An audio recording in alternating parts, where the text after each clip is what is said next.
To pretend that the question is unresolved is ridiculous. I mean, it's without foundation.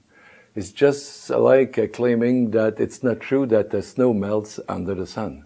There is absolutely no more research which is necessary for you to take a very informed decision to ban the use and importation of asbestos into any country.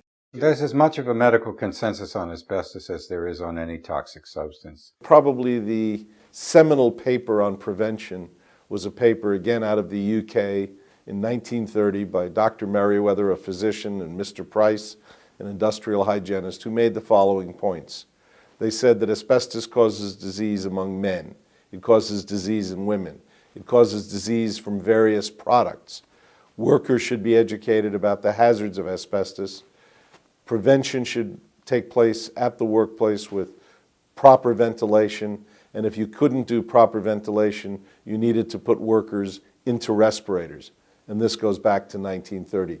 That understanding has not changed in more than 80 years. Even before that, the insurance companies were avoiding asbestos workers as bad risks. It was documented in a study published in a report published in 1918 by an insurance actuary that it was generally the practice of American and Canadian life insurance companies to avoid asbestos workers because they were bad risks. And the evidence has been accumulating, even epidemiologically, with the work of Richard Dahl in 1955 on lung cancer, showing that the lung cancer rate among people who worked in an asbestos factory was more than 10 times the expected rate. With the work of Dr. Wagner in South Africa, the asbestos mines there in 1960, and then all of the work that Dr. Solikoff did with over 17,800 asbestos insulators, where he showed that the lung cancer rate was 4 times that of the general population.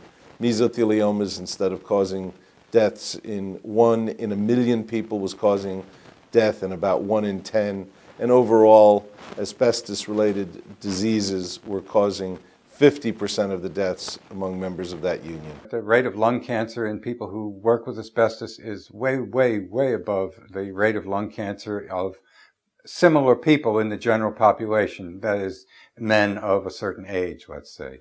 And then there are experimental animal studies that have confirmed that where you have controlled conditions and there are no confounding variables, no other exposures, where you've got animals breathing the asbestos and animals not breathing the asbestos, and they're fed the same water, they come from the same strains of rats or mice, they're eating the same food, and yet the ones that are exposed to the asbestos get a lot of lung cancer, and of course these are non-smoking rats.